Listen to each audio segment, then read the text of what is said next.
al costadito, solo a manera de dato estadístico mío, no se hagan ningún problema, sí les pido que al costadito del nombre pongan nombre, apellido, DNI y pongan si son recursantes o ingresantes la primera vez que cursan la materia, ¿sí?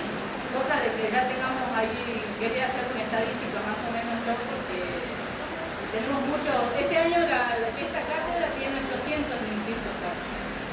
Así que bueno, se va aumentando empezamos con 600 el primer año y este año ya tengo 800. Así que bueno, una cuestión meramente estadística, así que no se preocupen. Pasen la voz. Yo no tengo problema, no hay drama de que en la clase todos pierden el bondi, salieron un poco tarde, pueden entrar como lluvia, a mí eso no me interesa, ¿sí? Entiendo que todos tenemos problemas, tenemos perros, tenemos sol y perros, tienen hijas, tienen laburo, pueden llegar tarde. A mí lo único que me interesa es que el día del parcial lleguen al horario que inicia el examen, ¿sí? Es lo único que les voy a exigir de horario. Si yo les digo que a las 8 de la mañana en la comisión 1, y en este caso a las 15 horas largo con el parcial, es a esa hora. ¿Sí? El que llega a las 15 y 20 no entra, va al recuperatorio del examen. No solamente una cuestión de respeto hacia mí, pero sobre todo y principalmente hacia los compañeros. Porque una vez que uno empieza a hacer el examen y empieza a caer gente, uno se distrae, levanta la cabeza cada vez que entra un pibe. ¿Sí? Así que por favor les pido puntualidad para el examen. ¿Sí?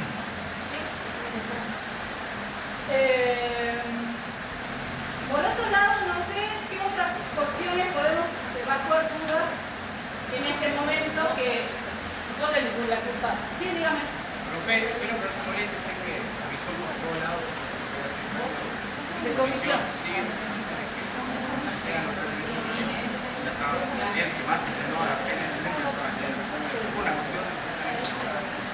Lo que pasa, tengo una complicación con respecto a los cupos de las comisiones, que ya son un montón, y el tema laboral y todo eso. Lamentablemente, estamos en la universidad, y si yo el cupo lo tengo para 133 personas, no lo puedo aumentar. Primero que para mí ya no es humanamente posible comisiones de 133 personas, ya un montón. El año pasado tuve dos comisiones de 160 personas. Es demasiado. Y segundo, que si yo le digo a usted que venga y curse en este horario, abajo le acabo de decir a dos personas que tienen el mismo argumento que usted que no pueden ingresar en esta clase. Pueden escuchar. Pero si yo no están en mi lista de la comisión, yo no les paso la nota. Porque ya nos inscribieron en esta comisión. ¿Sí? La única solución que le puedo dar es que la comisión de 12 a 14 es la que tiene 50 cupos por. Nadie se anotó en esa porque todos están especulando de que van a venir hoy y se van a poder anotar en el horario que ustedes quieren. Lamentablemente no les puedo decir que sí. Porque si le doy lugar a uno, le tengo que dar lugar a todos. Y en las otras comisiones también están pidiendo cambio de horario. Por eso le dijimos reiteradas oportunidades que las que estaban vacías se tengan que inscribir en eso. No les puedo dar solución. Si quieren venir a la clase, está todo bien. Pero si no están en mi lista, yo no les paso la nota. No sé qué otras cuestiones podemos ir resolviendo. Sí.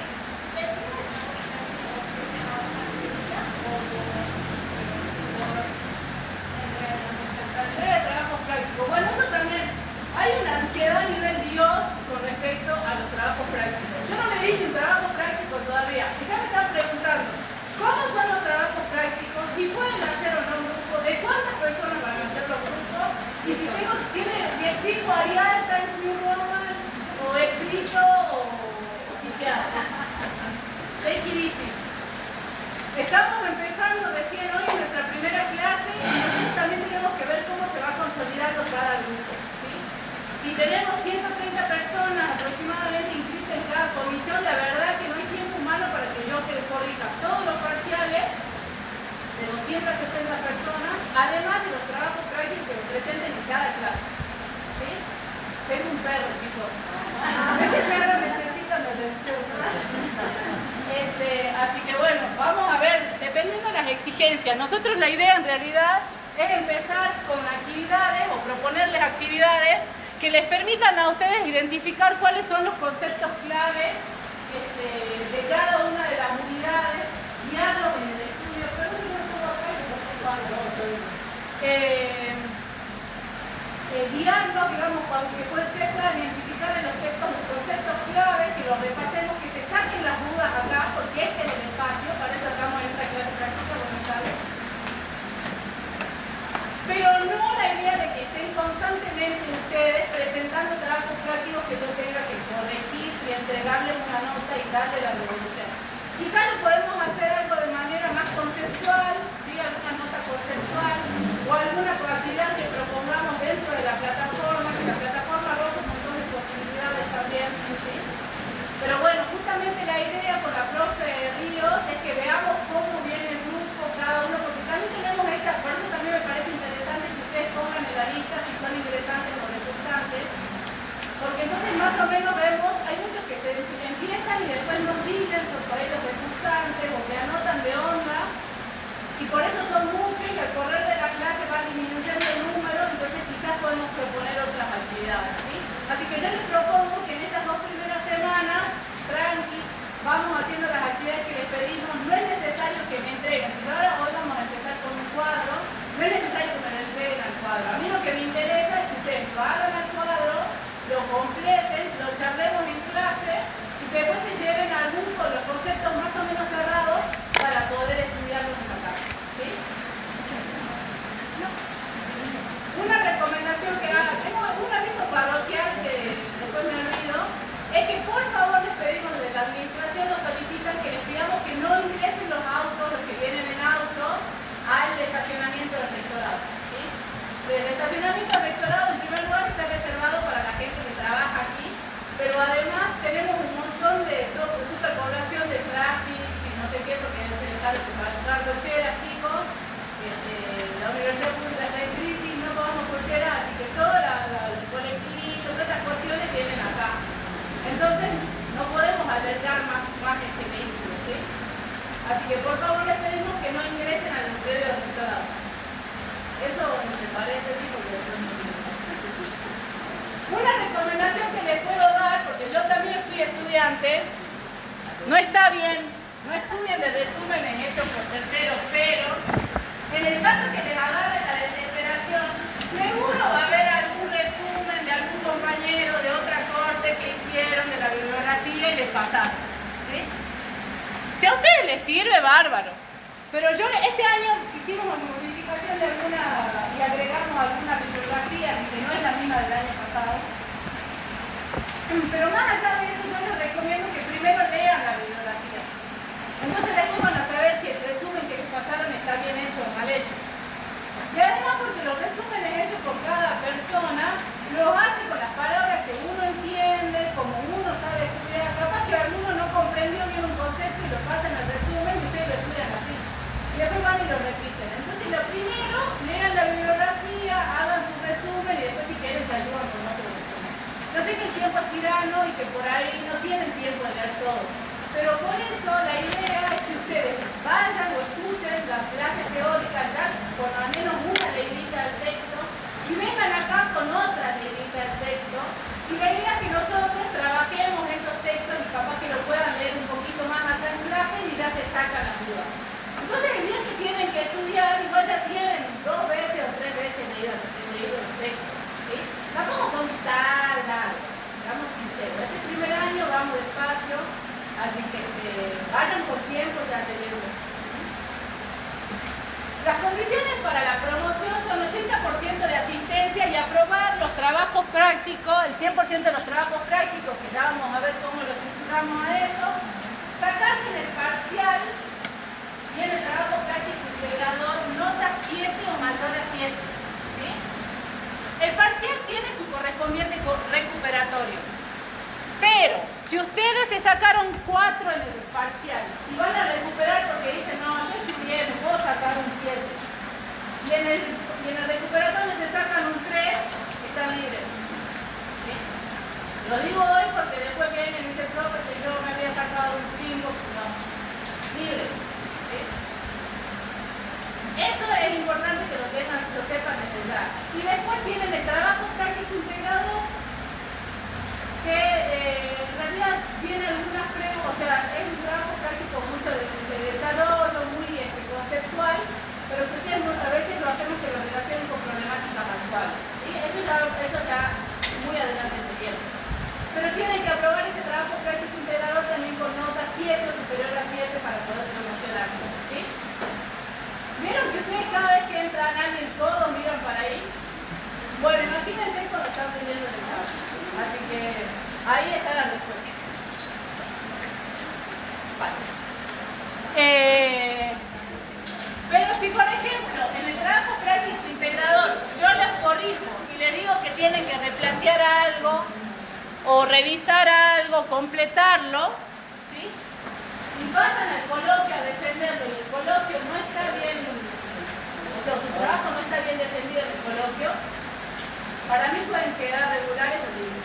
¿Sí? O sea que haber pasado al coloquio no les garantiza promocionar la materia. ¿Sí? La idea es que ustedes puedan, digamos, tanto en el desarrollo del examen parcial como en el trabajo práctico integrador, desenvolverse, digamos, con una base teórica. ¿Sí? Y que eso quede plasmado no solo en el examen, sino también en el trabajo práctico integrador. ¿Sí? Así que hay que leer mucho. El parcial está más o menos estructurado, digo más o menos porque nosotros venimos ya con una práctica que es una parte opción múltiple y otra parte de desarrollo personal. ¿Sí? Que nosotros por ahí le preguntamos conceptos puntuales de determinado autor o que desarrollan. Nos fue mal la vez que le dijimos, elijan ustedes un concepto para desarrollar de tal y tal autor. ¿Sí? Se mezcla mucho. Por eso es importante que ustedes puedan identificar cuáles son los conceptos clave en cada uno de los autores. ¿Sí? Pero bueno, está estructurado así, una parte de opción múltiple y otra parte de desarrollo personal, que puede ser una, dos o tres preguntas de desarrollo personal. Pero ustedes imagínense que yo corrijo 130 parciales de esta comisión aproximadamente, 130 parciales de la otra comisión, y después voy a leer todos los trabajos prácticos integradores, por lo tanto sé cómo escriben. ¿Sí? Si yo veo un trabajo práctico integrador desarrollado de manera completa con la inteligencia artificial, libre. ¿Sí? Libre. Porque yo sé cómo escribo. O sea, y no es porque soy iluminada, pues no lo soy. Simplemente por la práctica. ¿Sí? Ya son varias cortes de esta carrera. También estoy en la carrera de ciencia política. Que tengo más o menos una idea. Y si ustedes son ingresantes, ya sé, imagínense, en ciencia política estoy en una materia del cuarto año y también escriben mal. Entonces, y no es por desprestigiar ni desmerecer, pero tienen un cierto nivel de lectura general, o sea, no quiero generalizar, pero muchos tienen diferentes formas de estudiar, que la idea es que uno aprende en el transcurso de la universidad cómo estudiar, cómo expresarse, por ahí no saben manejarse el léxico o tienen el concepto en la cabeza y no lo saben pasar al papel. ¿Sí? Y no, realmente no es por desmerecer, sino que es una cuestión de que están ustedes empezando en esta carrera. Así que y realmente se nota cuando el trabajo no lo tiene. Entonces, para la condición de regular tienen que aprobar el primer parcial con nota de 4, 5, 6, ¿sí? Y tener el 70% de la asistencia. No sé, no conté la cantidad de clases, pero con Changui, digamos, que para promocionar pueden tener hasta 3 faltas, ¿sí? Hasta 3 faltas.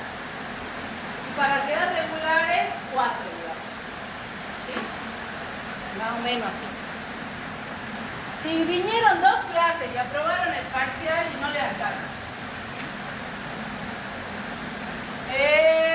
No sé, a ver, ¿tienen alguna otra pregunta?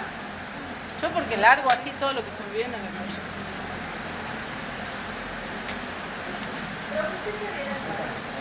Eso, es importante.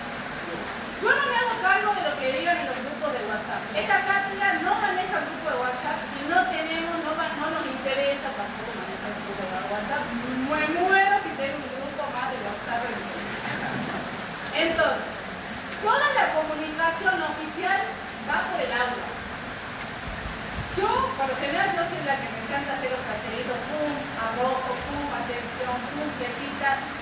les hago todo, para que después no me digan que no lo hice. ¿Sí? Me mató porque yo, por ejemplo, para el examen de ingreso de medicina, enfermería, de abogacía, mis compañeros dicen que yo soy como gran hermano, porque estoy en casi todas las aulas virtuales, ¿no? Entonces entro a mirar que se publica. Entonces, de las aulas virtuales, en los discursos de ingreso me encargo yo, entonces le hago el croquis a los ingresantes, le puse la foto, le puse la flecha de la puerta para que tenían que entrar, les dije que era en el primer piso, en la sala de cómputo, Google Maps, todo, y venían acá. Llego, ¿no ingresaste nunca a la plataforma o qué onda? Porque uno solo examen de ingreso, mi jefa, la coordinadora, me dice, no, Nadia, vos quedate acá, que se resuelvan las cosas. Yo me quedé acá. Toda la mañana, chicos, toda la mañana teniendo gente que se había venido acá en vez de ir a la facultad de ingeniería. O sea que me interrumpieron toda mi mañana de tranquilidad. Bueno, así ese es mi modo de mandar las señales de humo, de todas formas, en la plataforma. Si nosotras no, yo soy particularmente, y esta carta la considero de todas, yo adhiero a la lucha docente. ¿Sí? Estoy a favor de la lucha docente, por ende a favor de la universidad pública gratuita de calidad. ¿Sí? Y respeto el trabajo de mis colegas, mi trabajo propio. Si ustedes dicen que los trabajadores docentes de la universidad estamos mal pagos, es verdad, pero hay un servicio. ¿Sí? Hay una vocación de servicio.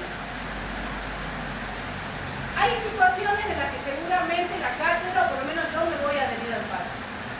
En el caso de que yo me adhiera al paro, les voy a poner un aviso, les llega el mail, les voy a poner un cartel, qué clases no se va a dar, qué clases sí se va a dar. ¿Sí? Por ende, porque anoche ya tenía mensajes en mi casilla de un curso virtual si había clases hoy. Pero si yo no dije nada en el aula, es porque hay clases. Si no hay, lo voy a poner. ¿Sí? Para todas las comisiones. Eso seguro. Pero yo entiendo y nosotras entendemos, porque esto es una cátedra de todas profes, nosotras entendemos que hay un otro, ¿sí? Que son ustedes. Entonces, si es el día del parcial y hay paro, y seguramente vamos a venir a tomar el parcial. Porque también tiene que ver con cronogramas, fechas, que si no cumplimos, después estamos en el horno todos. Ustedes, nosotros, se les junta con otro parcial que tenían la semana siguiente y que no pueden coincidir el parcial de 24 horas entre el parcial de una cátedra y otra. Lean el régimen académico, que está en la página. Pero para evitar esas cuestiones, a veces la lucha igualmente es trabajando, ¿sí? Pero por eso no quiero dejar que pase, digamos, esta situación, porque ustedes saben, supongo que conocen, que la universidad pública se encuentra en crisis, entonces, pero a veces también lo hacemos desde acá. Así que, bueno, en ese caso, pues, si tenemos que entregar las notas, por ejemplo, igualmente, yo lo debería, pero si cae un lunes feriado y yo ese lunes tengo que entregar las notas del parcial y les voy a subir a las notas. Para cumplir con los días que ustedes tienen para hacer el recuperatorio. ¿Sí? Nosotros generalmente tomamos el parcial el lunes siguiente, los lunes, porque nos tomamos a los parciales en el horario de la cátedra, de las clases prácticas, tomamos el parcial, a la semana siguiente entregamos la nota el lunes. Mi idea siempre es yo traigo los parciales, para que ustedes sepan, los traigo, se los entrego, lo analizamos uno por uno a las respuestas correctas, incorrectas, o sea, a veces en el momento en que yo me quiero morir, y vienen al lunes siguiente al recuperatorio, 7 días de lunes, ¿ok? Pero bueno, como les digo, en esos casos, para mí no pasa desapercibido los días de paro, para ustedes tampoco deberían pasar desapercibidos, pero hay veces que no nos adherimos porque son cuestiones de fecha. ¿Alguna otra pregunta? Profe, ¿las clases se van a realizar aquí en esta aula? En esta aula, sí. Hoy me quisieron mandar al Salón Moreno y dije, pues no. No me voy a ir. Así que no, esta va a ser. Salvo que no me he revisado. Ustedes saben que dentro de la universidad tenemos un espacio que se llama un Prodis, que la idea de ese espacio es garantizar la accesibilidad para todas aquellas personas que lo requieran si tienen alguna discapacidad. Yo, porque me estuve fijando en algunas personas que cacho, así, entro a las aulas virtuales, me fijo en qué horario están escritos, trato de manejar eso, pero hasta ahora, buenas tardes, por ahora no tengo en esta clase, no encontré nadie que si alguno tiene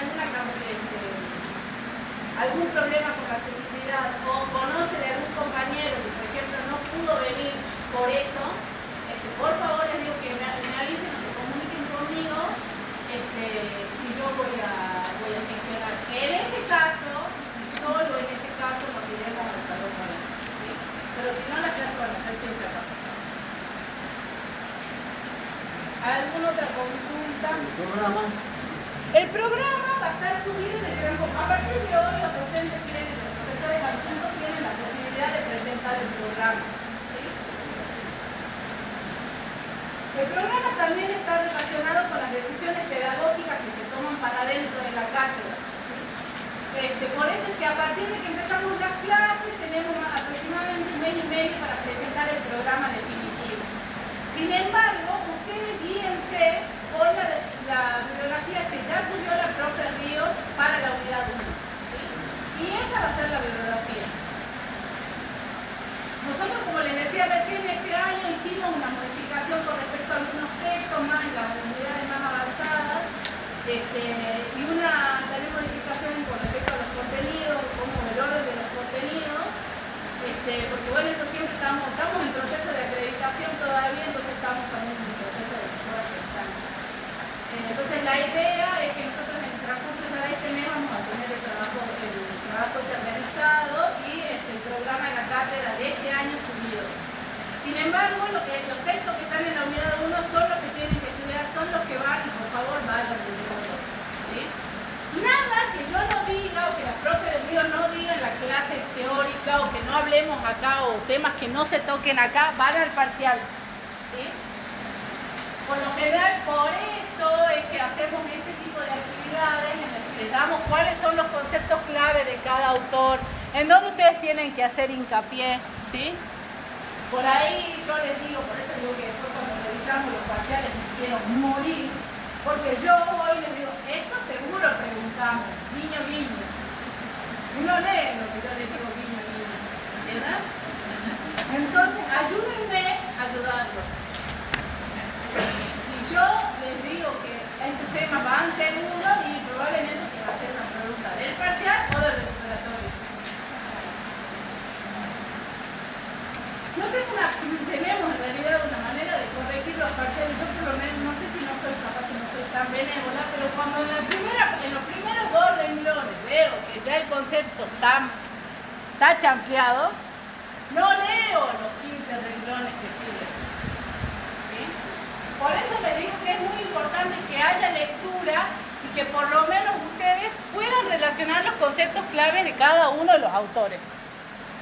Porque en los 15 renglones o tiran fruta o lo salvan.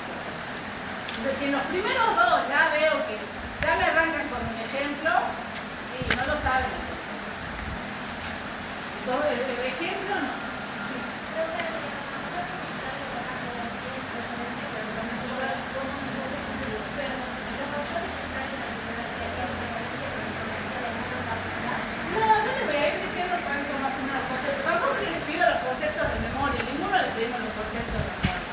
Y por otro lado, porque estamos en sociología, ¿sí? O sea que necesitamos que ustedes tengan una apertura, ¿sí? Es lo que, por lo menos, lo que al final del curso de este año nosotros tratamos siempre de lograr. Que ustedes puedan analizar la realidad o situaciones particulares de los procesos sociológicos, ¿sí? Con una visión bastante amplia, crítica.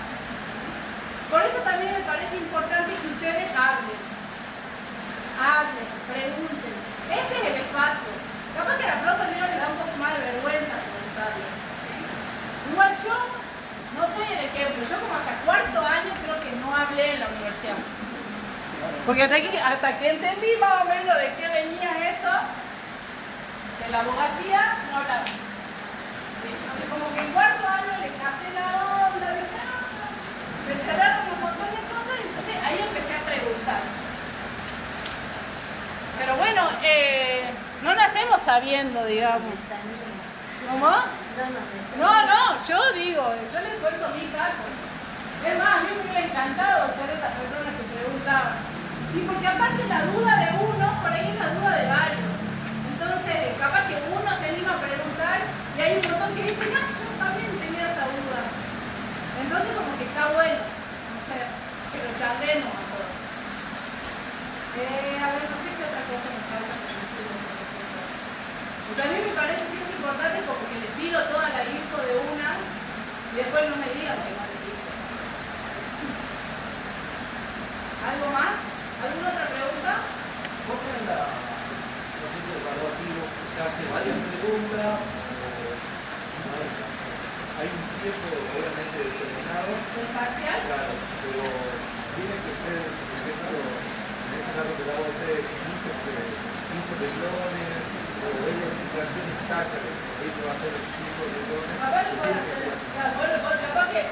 Lo que pasa es que, bueno, las preguntas múltiple opción por lo general nosotros las hacemos, no sé, por decirle, 8 preguntas que son de opción múltiple y 2 para que ustedes desarrollen. Les pedimos conceptos puntuales. ¿Sí? No sé, las clases sociales para marzo. Entonces, más de 10 renglones no te pide que lo respondas. Lo que pasa es que justamente en esa respuesta se evidencia la lectura. Si hay bastante lectura, entendieron los conceptos y lo pueden desarrollar, quizás en 10 renglones es suficiente. ¿Sí? Porque a veces, como les digo, a veces son 10, 15 renglones de que tiran fruta. En una le voy a pegar. ¿Sí? Entonces, y capaz que la respuesta es mucho más corta y concreta y ustedes como que se enroscan también en eso. ¿Sí? Eso, y después, hay otra cosa que de esto de hablar que me parece importante, que nosotros los exámenes libres y los finales los tomamos orales. ¿Sí? Por lo general son orales, sino que tenemos que hacer 4 horas acá y tomamos orales. Así que está bueno que ustedes empiecen a practicar la onda esta de hablar y de perder el miedo, porque si después tienen que rendir el final, va a ser oral. ¿Sí? ¿Alguna otra cosa más? ¿Alguna otra pregunta? Promocional. ¿Hay promoción de material? Sí, es promocional, las condiciones son 80% de asistencia, todos los trabajos prácticos aprobados y nota 7 o superior a 7 en el parcial y en el trabajo práctico integrador. ¿Alguna otra pregunta? ¿No? Bien. Para esta primera clase, la idea que tuvimos con las profes, con las otras jefes de trabajo prácticos, es proponerles, digamos, que realicen un cuadro de doble entrada. No sé si hay algunos responsables más o menos clarísimos que les pasa también. En el cual podamos identificar cuáles son las diferencias claves que existen entre la Edad Media, la transición y la Edad Moderna.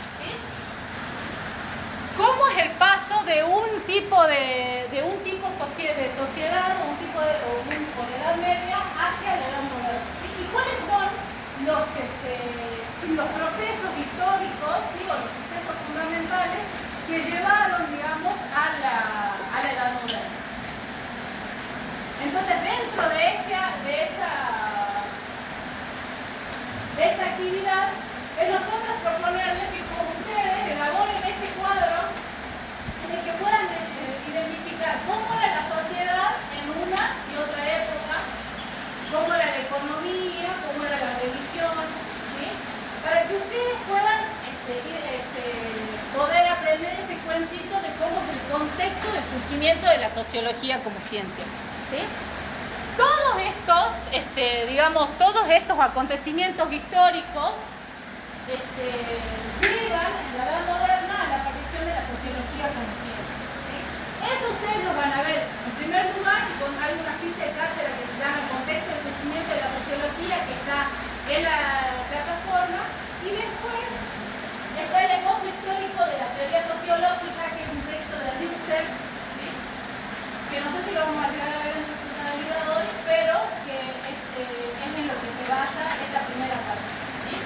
Para que podamos entender el cómo del surgimiento de la sociología. ¿Sí? Entonces lo que le proponemos para un ratito en esta actividad, porque bueno, son las 4, hacemos un poco de tiempo, para que tenga más o menos 15 minutos, porque yo calculo, quiero creer o elijo creer de que ya leyeron los textos, al menos esos dos, y que puedan empezar a elaborar este cuadro y que después, la última horita de clase, vamos charlando de a poco, uno por uno, y vamos ampliando. ¿Sí? Así que van a tener por lo menos 15 minutitos para leer un poquito e ir llenando, digamos, con las palabras que ustedes consideren claves en cada uno de esos casilleros y después los conversamos. ¿Sí? Por otro lado, otra cosita antes que empiece la lectura, es que estén pasando, yo les pedí que pasen la asistencia. Yo elijo creer también de que no me pinochean con la asistencia. ¿Sí? Entonces yo, imagínense que después yo llego a mi casa y eso lo paso en Excel. Y tengo un puntito de cada vez que ustedes van a poner la asistencia. ¿Sí? Entonces ya cuando hay 2 o 3 letras parecidas y bueno, o sea, vino uno y pusieron el nombre de 3. ¿Sí? O sea, pero también me parece que el tema de la asistencia y de la honestidad de participar en clase depende también de la clase de profesionales que queremos ser, o sea, no nos mientamos. Así que bueno, eso pasa en la asistencia y no se olviden de cualquier cosa que no anota, después debe tener la lista acá de nuevo. Así que bueno, unos minutitos de lectura y ya continuamos con la clase.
Pero hay que hacer tipo quería ser caballero.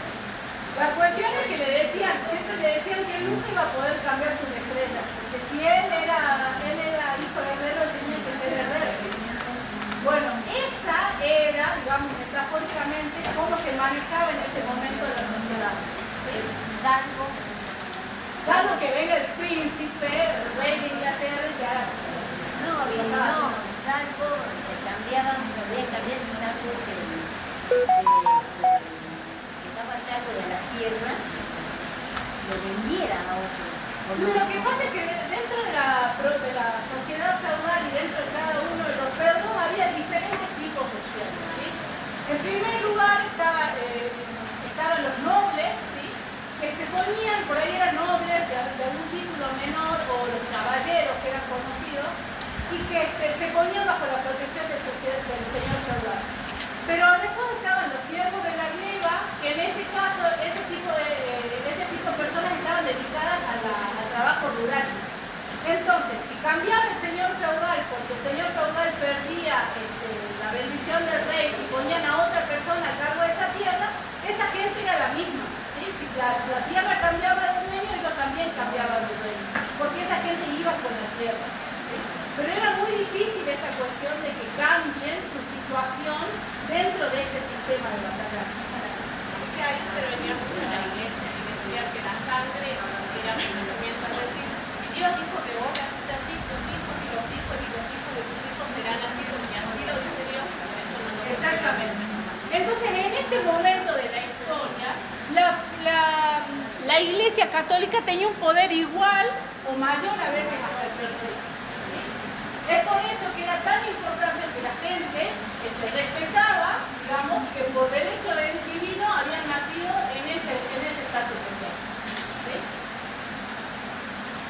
¿Cómo creen ustedes que entonces cómo era la economía de la Edad Media?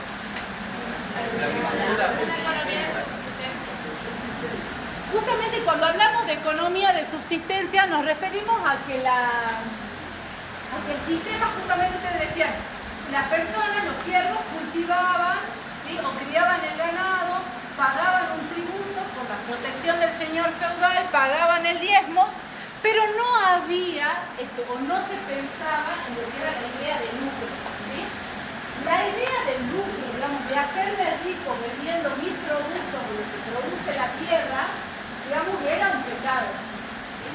Hablamos de que la codicia, la avaricia, eran pecados capitales, y por lo tanto no existía el ánimo de lucro. Tampoco se daban las condiciones. Claro, no estaban dadas las condiciones, porque no había tampoco circulación efectiva de moneda. Entonces, era todo lo que la economía se manejaba en base también mucho al trueque, como dice el compañero.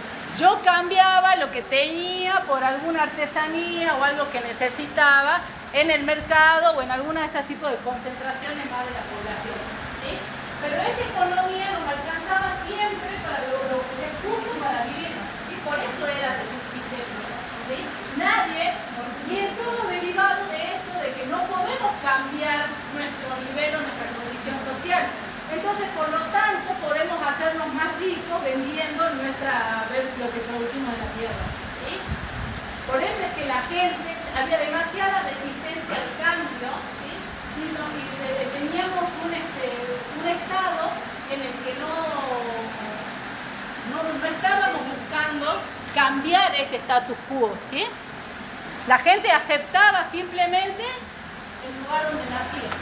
Aparte fue un papel en el analfabetismo y el mundo acceso a la educación y formación. Claro, por supuesto, eso lo vamos a ver después con respecto a la ciencia.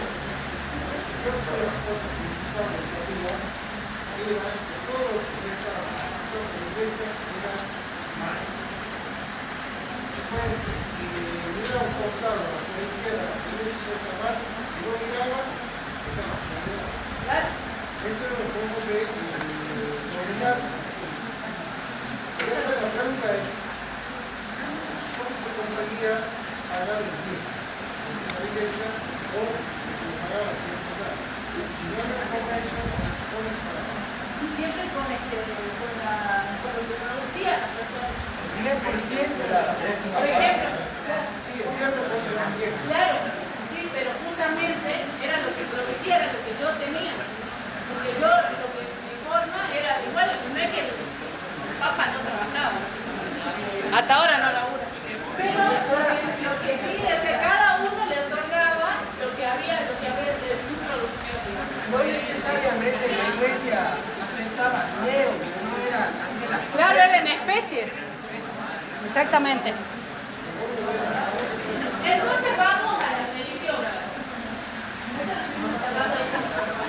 En la Edad Media. ¿Cómo era la religión?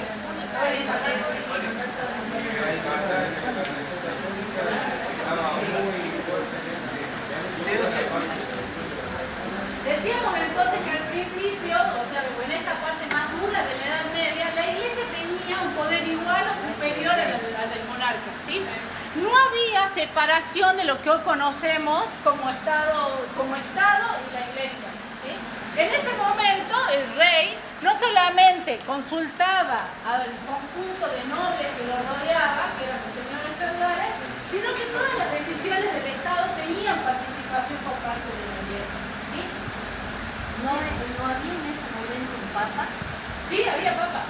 Era teocéntrica, pues. Intervenía en la política El también. papa intervenía en la política, como hasta el día de hoy. Puede ser teocéntrica, no sé. Exactamente.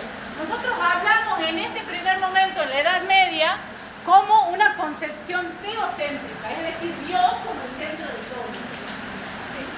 Entonces, venimos viendo que todo, desde el lugar que nosotros ocupábamos dentro de la sociedad, estaba establecido por designio divino, digamos. ¿Sí? Entonces, había una fuerte presencia en todos los aspectos de la vida de la Iglesia Católica. Y que está directamente relacionado con lo que decía la compañera, de que no había acceso a la información y al conocimiento, porque era la Iglesia Católica la que manejaba la info. ¿Sí? No podían salir de esa religión. No, pero además, no es que yo iba a la librería y me compraba un libro. No, toda la información llegaba a nosotros a través de la Iglesia. Ellos mismos eran los que copiaban las escrituras, ¿sí? Así como que tenemos el Viejo Testamento, el Nuevo Testamento. Hay una película que habla sobre eso, que es la del nombre de la cosa. Sí. Pero está relacionado con esto, de cómo ellos hacían el manejo de la información. Y solamente llegaba a la población el conocimiento, la información que ellos querían tener. Decía que la autoridad de la humanidad era el rey, la autoridad de la humanidad era Dios, y La iglesia en representación en la tierra. así como lo vieron de poder al rey, obviamente se lo podían quitar. Exactamente. Lo que dice la compañera es que justamente el rey ejercía el poder sobre la tierra, pero la iglesia era el representante de Dios en la tierra. ¿Sí? Entonces por eso es que tenía hasta más poder en algunos casos que el propio rey. ¿Ustedes vieron la serie Los Tudors? ¿Sí? Los Tudors. No, bueno, es muy buena esa serie. Habla sobre que eso lo vamos a ver después cuando veamos el quiebre religioso, pero habla de Enrique VIII y cómo él se separa de la Iglesia Católica, ¿sí? En su afán de divorciarse de su esposa de manera y casarse con Ana Bolena. Exactamente, y aparece la figura del anglicanismo. Ahora eso lo vamos a ver después. Entonces tenemos una religión en esta temprana Edad Media con una fuerte presencia de la Iglesia, ¿sí? Que dominaba todos los aspectos de la vida social y que además, justamente relacionado con la ciencia, durante la Edad Media se habla de un periodo de oscuridad, porque todo el conocimiento estaba cubierto también bajo el manto de la Iglesia, ¿sí? Entonces fueron tiempos de pocos avances de tipo tecnológico, ¿sí?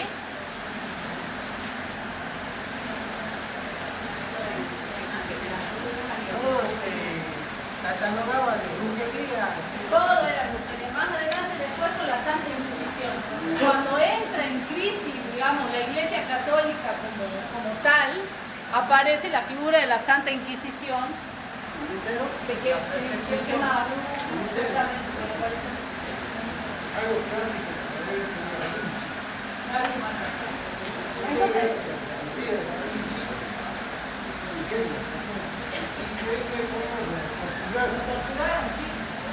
bueno, a él, a Galileo, una cosa.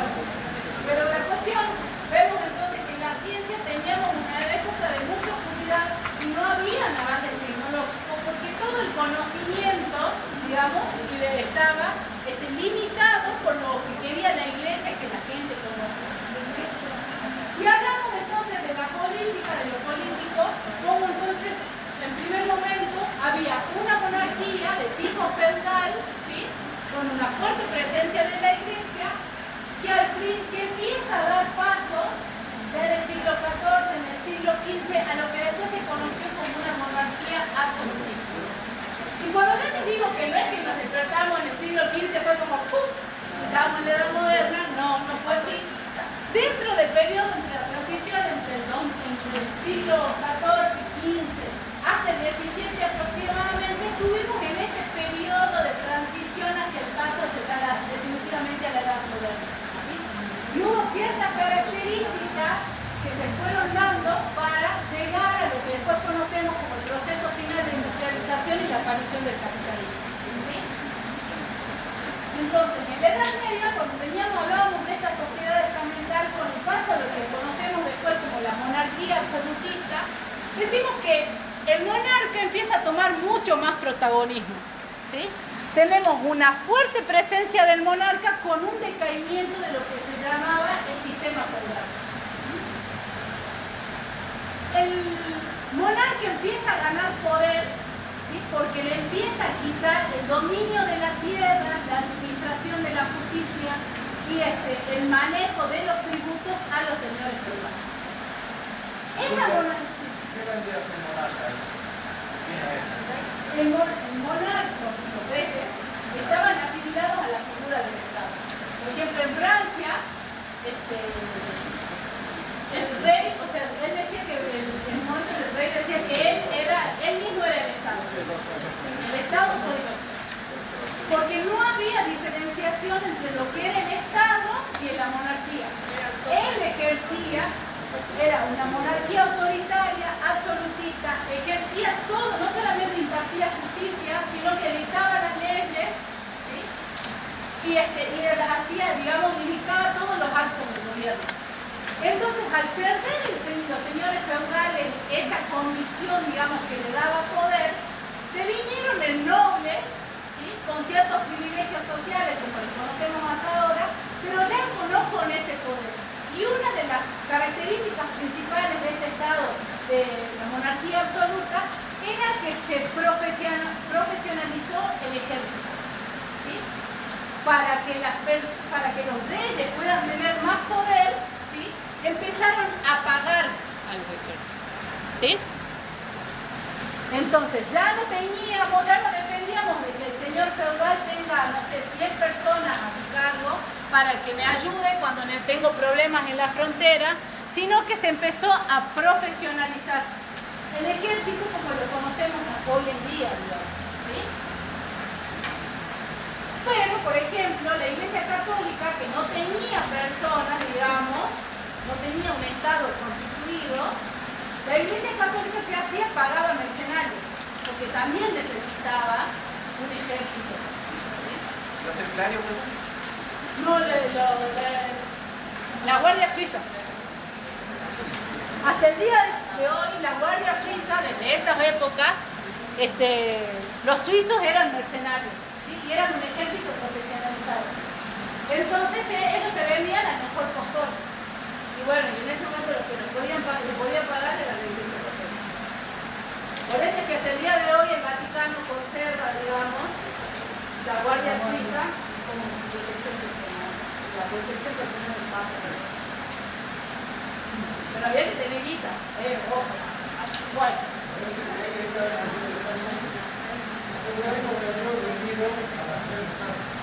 También.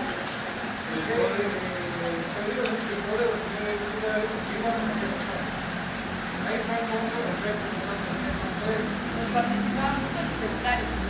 tema, por ejemplo, de la que iba a tener los poderes de la parte del feudalismo, fíjense que en la parte de lectura hablaba también de que iba también algunos avances que no iba a ser de iban a acompañar.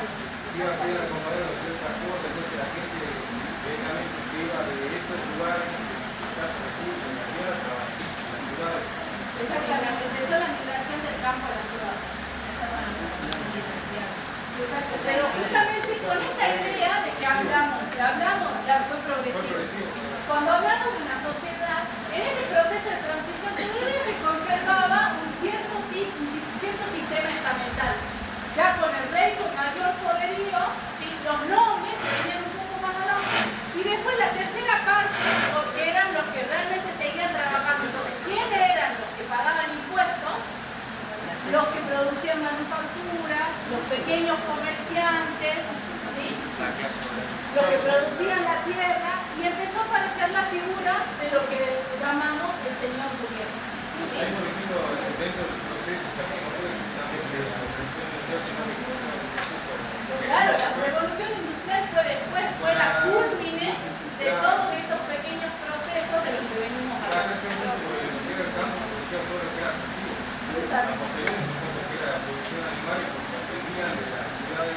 Un poco más rápido, con la lana o con el cuero. Entonces, en este caso teníamos una economía de subsistencia y empezamos a ver que empiezan a surgir las figuras de los, por ejemplo, de los mercaderes, los pequeños mercaderes, o lo que después se conoció como la relación de la burguesía. ¿Sí? Pero esto se debe también, uno de los hechos sociales más importantes justamente es la reforma protestante. ¿Sí?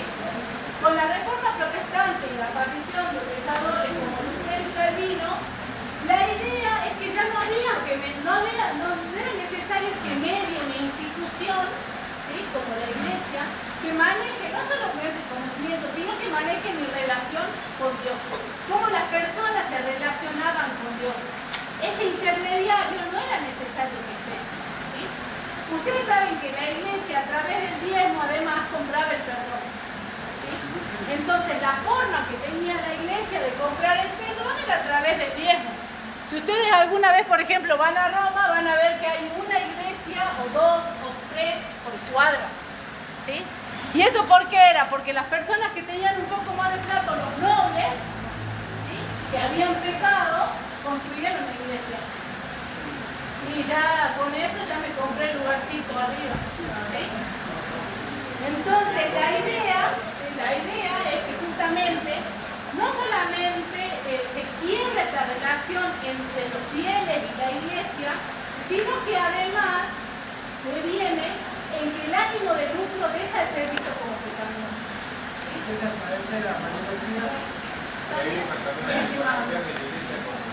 La separación de la iglesia de la Digamos, está bueno notar que el crecimiento de la población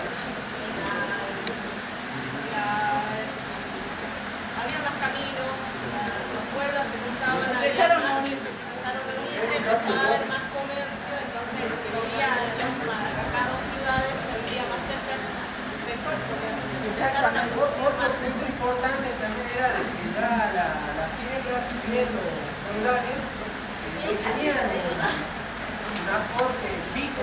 Claro. En cambio, ellos cobraban de acuerdo a cómo generaban sus riquezas.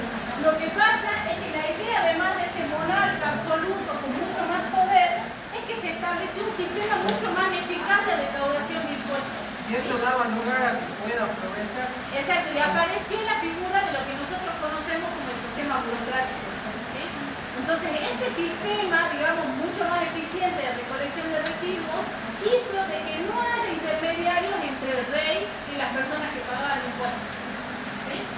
Entonces, esa clase trabajadora, que era la que pagaba los impuestos, era la que mantenía, digamos, a la sociedad. Si usted quería decir así, siendo el rey absoluto en ese momento, ya que se separaba de la iglesia, que disminuyó el pago de diezmo de la gente.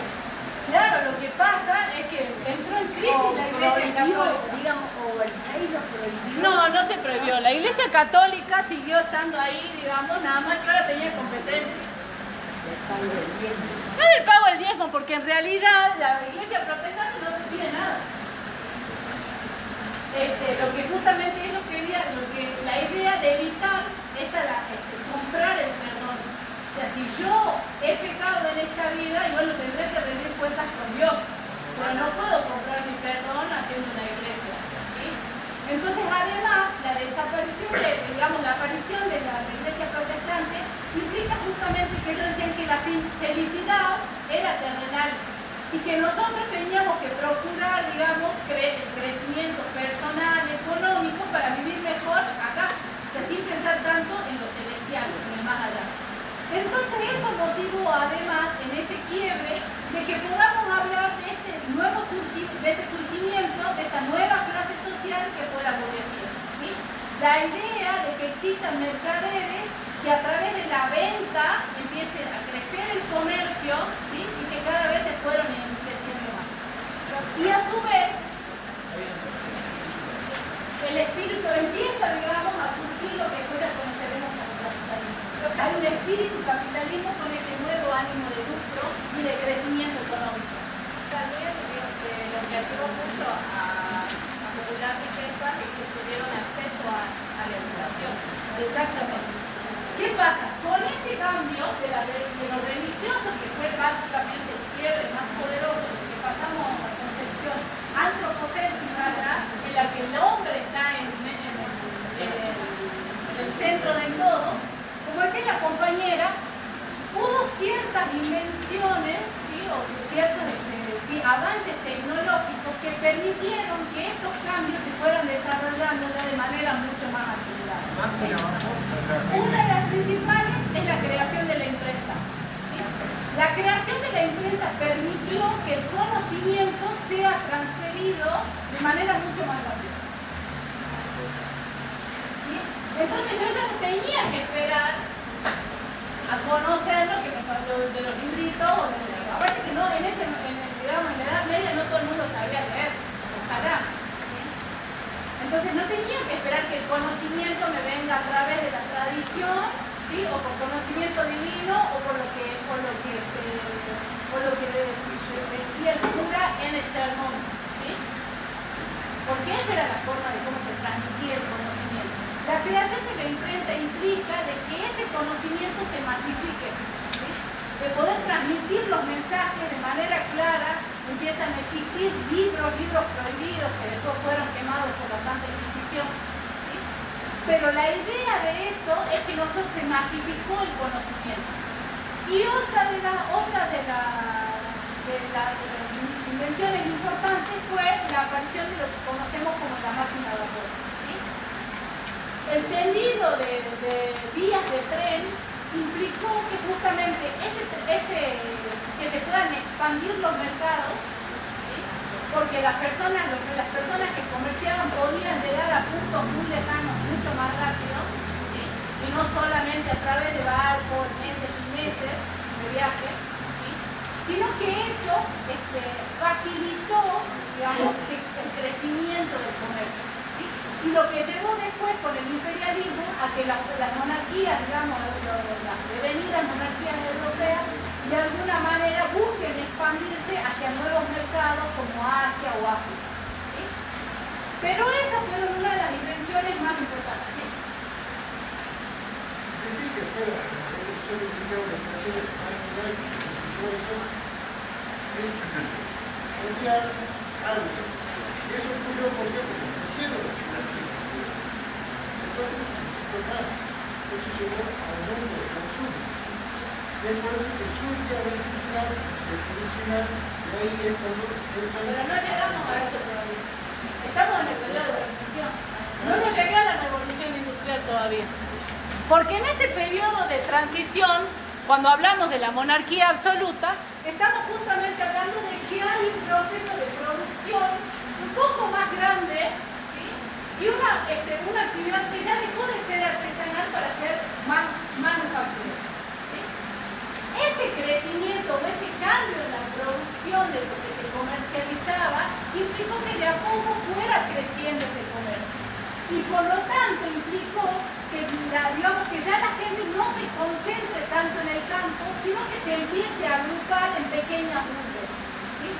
y la gente que quedaba alejada de esos pequeños, digamos, de esas pequeñas urbes donde se concentraba la población, no tuvieron más que dejar el campo y empezar a migrar hacia la ciudad. ¿Sí? Que derivó después, en ese proceso ya en la edad moderna, que produjo, digamos, por esa migración del campo a la ciudad, un montón de otros males. ¿Sí? Entonces, en este momento hubo varios cambios, no solo con respecto a la ciencia, con respecto a cómo se concebía la política, y empezaron a pasar hechos históricos, ¿sí? En primer lugar, primero con la Revolución Protestante, ¿sí? La Revolución Inglesa, en 1688, por la cual se derroca por una serie de cuestiones de sucesión. En ese momento el rey de Inglaterra era católico, ¿sí?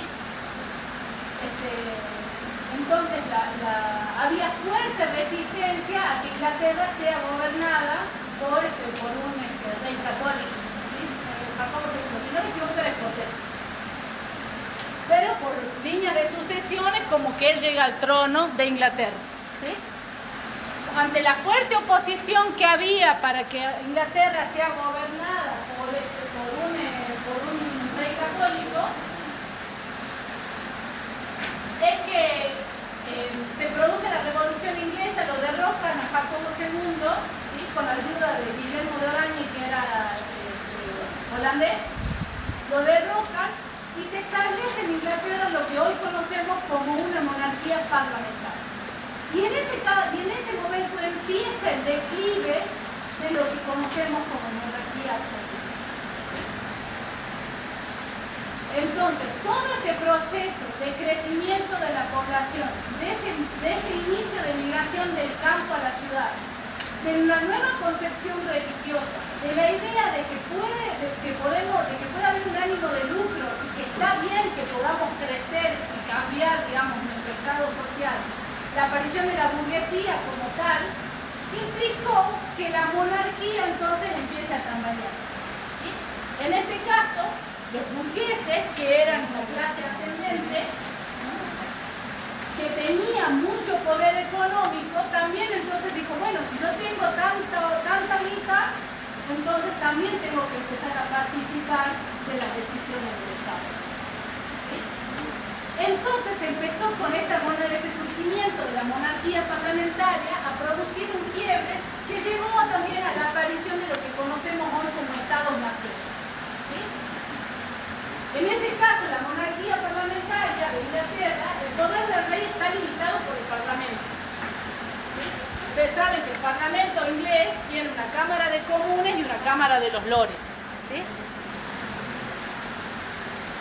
Y después aparece no solamente que pone de quiebre el proceso de colonización empezado siglos atrás, es la revolución norteamericana y ya luego la revolución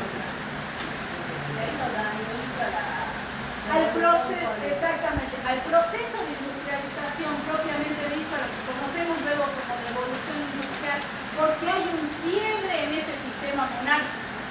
Entonces ya hablamos de la aparición de un Estado como nación. Cuando le cortan la cabeza al rey de Francia, que en la Revolución Francesa en 1789, cae la idea, digamos, entra realmente en crisis la monarquía en toda Europa. ¿Sí? Porque hasta el día de hoy encima siguen en crisis, porque ellos son, o sea, porque realmente ellos hacen trabajo de calidad, pero los que mantienen es el pueblo.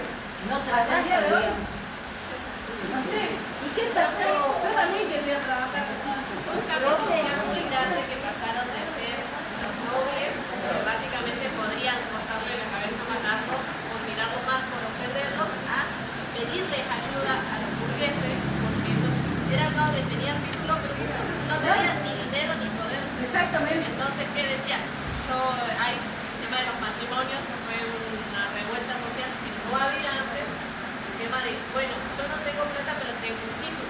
Vos tenés plata, tenés una hija, yo sumo mi título, te doy poder, te doy acceso a la nobleza a cambio de, bueno, una vida cómoda, etcétera. Exactamente. Y que pueden heredar los hijos. Porque a veces los nobles lo único que tenían era el título. Pero lo que tenían acá pasaron a ser de los portugueses. Ok, ¿y qué pasó con el vaciamiento del campo? Que la gente comenzó a vivir de campo. Bueno, cuando ustedes vean el texto del negocio, de la teoría del negocio histórico, la teoría sociológica, van a ver que justamente ese proceso de migración del campo a la ciudad trajo un montón de males. ¿Sí? Trajo crisis económica. Exactamente. Trajo crisis económica.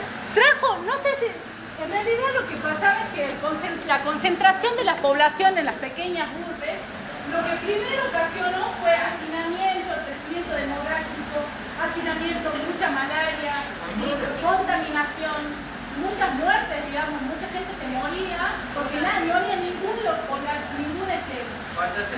ciudad que podía albergar a tanta gente que aparecía día a día en las calles, en esas luces, digamos. Entonces, justamente, todo este proceso que se fue dando, cuando hablamos entonces de la ciencia, de todo ese crecimiento, de la política, de la aparición ya de los estados como nación, ¿sí? Con una monarquía mucho más debilitada, con este proceso que culminó con la revolución industrial y la aparición de grandes máquinas, necesarias además, digamos, que crezca ese comercio a nivel tal, como decía el compañero, para poder producir lo necesario para que todos puedan adquirir esas cosas, ¿sí? Producir en serie, ¿sí? Productos de necesidad de todos, pero además que tuvo que necesariamente aparecer lo que después se conoció como la división del trabajo. ¿Sí? Nosotros en una sociedad de edad media teníamos personas que teníamos un conocimiento más o menos igual todos, ninguno tenía mucho acceso al conocimiento, digamos, y todo se transmitía de generación en generación. Si mi padre era agricultor, y seguro que me lo pasaba a mí y yo le enseñaba a cultivar la tierra a mi hijo y a mi nieto, ¿sí? Pero la idea de la aparición del capitalismo como tal implicó además justamente la división del trabajo. Y que no solamente yo si trabajo todo el día, soy trabajador, ya no voy a poder producir lo que como. ¿Sí? ¿Cómo? Aparece dentro de lo que es el capitalismo entonces la figura, la división en estas clases sociales que nosotros conocemos como los asalariados y los trabajadores y el proletariado y el capitalista o burgués. ¿Sí? Entonces esta división en estas clases sociales muy marcada implicaba además que la riqueza se concentrara en manos de unos pocos, ¿sí? Pero los que la producían y trabajaban eran la mayor cantidad de gente, ¿sí? Que no tenían acceso a esa riqueza. ¿Sí? Entonces, en este proceso que culmina, decíamos ya, con la revolución industrial, con la aparición del capitalismo como tal, ¿sí? Como la idea de que el lucro no era un pecado y por lo tanto el crecimiento económico en la tierra era lo que contaba, ¿sí? Porque la idea era de la búsqueda de felicidad en la tierra, ¿sí? No que estemos pensando acá cómo vamos a vivir en el más allá, ¿sí? Y ahí también aparece la expansión territorial de los reinos. Exactamente. Y se inicia este proceso conocido después como el imperialismo, ¿sí? En la que si bien los reyes seguían teniendo cierto poder, la idea fue expandirse hacia nuevos mercados. Y eso también aminora la densidad poblacional. En algunos casos sí. Pero justamente, como decíamos, este proceso, digamos, de migración al campo de la ciudad, además del crecimiento de la tecnología y todo, trajo muchos males sociales. Entonces, la idea de la aparición de pensadores sociológicos, y después de la sociología como ciencia, ¿sí? Es que surgen estos pensadores que se empiezan a preguntar, digamos, que empiezan a analizar, digamos, cuáles fueron los hechos sociales o los procesos sociales que causaron estos males en la población, ¿sí? Y cómo de alguna manera se podía dar respuesta a eso, ¿sí? Una solución a esos males sociales, ¿sí? Entonces Entonces, por ejemplo, Durkheim, pensadores que ustedes lo van a ver ahí como de la Escuela de Chicago, en los que ellos se basaban en hacer muchas entrevistas y trabajos de campo, ¿sí? Para analizar cuáles eran las situaciones particulares, digamos, de la población derivados del crecimiento poblacional, de la contaminación, ¿sí? Del trabajo. Entonces la sociología, como tal, o los pensadores sociológicos en un primer momento vienen de alguna forma, ¿sí? Los primeros pensadores, digamos, que después nosotros consideramos como sociólogos, porque si nosotros hablamos, por ejemplo, siempre hablamos de los clásicos de la sociología, que son Marx, Durkheim y Weber, ¿sí? Pero capaz que en su primer momento no eran considerados sociólogos específicamente, ¿sí? Pero a través de sus estudios y de cómo estudiaban los procesos sociales, es que hoy en día se sentaron las bases fundacionales para que nosotros conozcamos la sociología como ciencia y como tal, ¿sí? Esto parece en la edad moderna. Eso ya en la edad moderna. Ahí también habla Cuando nosotros crecimos, la parte política, la división de poder, la división de poder, exactamente, como un tejido. Nosotros cuando ya hablamos de la sociedad, lo que ya sería el culmine de la sociedad, lo que conocemos como sociedad moderna, ya sería a fines del siglo XVIII, principios del XIX, ¿sí? En lo que llega como a su poder máximo lo que es la industrialización. Quiero decir que se dieron los factores de cierta estabilidad para que la gente o quienes quisieran y pudieran hicieran, o sea, pensaran. Es decir, tenés acceso a cierta educación, tenés cierta estabilidad económica, tenés una sociedad más establecida, menos intervención de la iglesia. Es decir, quieres un libro, puedes comprarlo, vas y aprender. Querés aprender, decir, padre, madre, pueden pagar un profesor, lo pagan. Entonces, eso permitió que se desarrollaran mentalmente. Exactamente. Porque justo la idea, digamos, es que, por eso es que yo le decía, no es que un día nos despertamos y aparecimos en la modernidad, ¿no? Fueron todo este proceso paulatino que derivó en el cambio de paradigma para una sociedad moderna, ¿sí? El acceso a la información, el cambio, digamos, que permitió además el acceso a la información y al conocimiento, digamos, que surjan estos nuevos pensadores, que hayan invenciones tecnológicas, ¿sí?